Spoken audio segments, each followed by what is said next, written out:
देखिए, कांग्रेस की कमियों पे अगर चर्चा करनी है तो कभी अलग से हम लोग बात कर सकते हैं। नहीं, कमियों पर चर्चा नहीं है, क्योंकि चुनाव उत्तर प्रदेश के हम फोकस कर रहे हैं, उत्तर प्रदेश की उत्तर प्रदेश से लेकर के देश के अन्य हिस्सों में भी जो रही है, कमियां रही हैं, उस पर हम लोग चर्चा कर सकते हैं।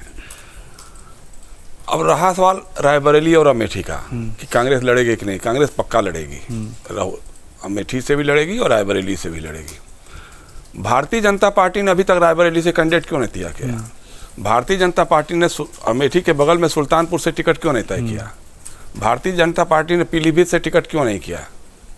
कुछ तो बात होगी कि मेनका गांधी को देना है कि नहीं देना है, वरुण गांधी को देना है कि नहीं देना है। तो कांग्रेस में भी सवाल हो सकता है कि हम अमेठी में किसी को लाएंगे कि नहीं लाएंगे, रायबरेली में किसको लाएंगे कि नहीं लाएंगे। अब ये सारा काम हमसे और आपसे पूछ करके तो कांग्रेस नहीं करेगी, वो तो कोई पार्टी नहीं करती, कोई नहीं करेगी। तो अवधेश जी से कुछ लोग पूछ सकते हैं, वो अलग बात हो सकती है, लेकिन हमसे आपसे नहीं पूछेगी। वो कांग्रेस का अपना काम है, बीजेपी का अपना काम है। बीजेपी को लगता होगा पता नहीं वरुण गांधी रहेंगे कि जाएंगे, मेनका जी रहेंगे कि जाएंगी, क्या करेंगी, और वहाँ हम किसको टिकट देंगे किसको नहीं। तो इसलिए कांग्रेस भी सोच रही होगी कि हो सकता है किसी को ऐसा हो सकता है कि चौंकाने वाला नाम अमेठी और रायबरेली से आ जाए, ये भी संभव है। लेकिन उस पचड़े में हमको पढ़ना ही नहीं है। देखिए, कांग्रेस की जो कमियां रही हैं, जैसे रामकृपाल जी ने बहुत सही कहा, दादा धर्माधिकारी का उदाहरण दिया। दादा धर्माधिकारी की उस सलाह को बीजेपी ने और नरेंद्र मोदी जी ने अपना लिया।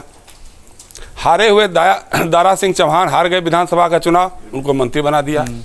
रिटायर हो गए फागू चौहान, बिहार का गवर्नर, फिर बाद में मेघालय गवर्नर बना दिया। ये काम बीजेपी वो कर रहे हैं। बीजेपी फॉलो करती है कि इंदिरा गांधी जी ने क्या क्या किया था। इंदिरा गांधी ने कैबिनेट सिस्टम खत्म किया, मोदी को मंदिर में लगा दिया। एक सेकंड, मोदी जी ने अभी कैबिनेट सिस्टम को खत्म कर दिया। नोटबंदी होती है, वित्त मंत्री को पता ही नहीं चलता है कि नोटबंदी हो गई है देश में, क्योंकि कैबिनेट में कोई चर्चा ही नहीं होती है। इस तरह से जितने काम थे, संस्थाओं को नष्ट करना। आज जो बात हो रही थी बीच में कि कांग्रेस से लोग भागे जा रहे हैं, मतलब राहुल गांधी यात्रा कर रहे हैं, उनके साथ जो पीछे के लोग हैं वो भागे जा रहे हैं। देखिए, सत्ता का मोह, सत्ता का प्रलोभन और सत्ता का डर। कुछ लोगों को सत्ता का डर ईडी और सीबीआई, अजीत पवार, हसन मुशर्रफ, नवाब मलिक, अशोक चौहान, सबके साथ ये लोग चले गए।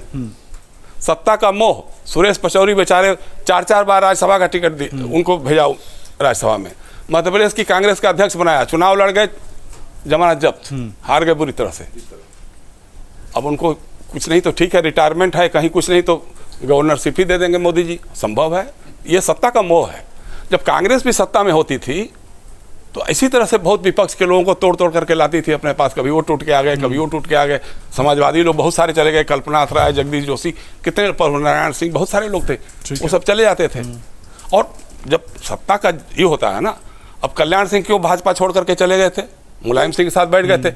जिस मुलायम सिंह को कहते थे कि साहब इन्होंने गोली चलवा दी थी अयोध्या में कार सेवकों पर, उसी मुलायम सिंह यादव के साथ मंच पे बैठ के कल्याण सिंह थे। वहाँ भारती क्यों अलग पार्टी चली गई थी बना करके? वहाँ भारती भी तो बीजेपी में थी ना, वो भी बीजेपी से बाहर चली गई थी। वो कहती थी साहब मिस्टर बंटाधार, मोदी जी ने कहा कि गुजरात का नाश कर दिया, ये उमा भारती जी कहती थी। फिर बीजेपी में आ गई, अब बीजेपी में है कि नहीं है पता नहीं है समय का। तो ये सब चीजें चलती, राजनीति में इतना उतार चढ़ाव चलता रहता है कि इसके लिए ठीक है। अगर आप ये वीडियो YouTube पर देख रहे हैं तो हमारे चैनल को सब्सक्राइब करें और बेल आइकन को दबाना ना भूलें। अगर आप Facebook पर ये वीडियो देख रहे हैं तो हमारे पेज को लाइक करें।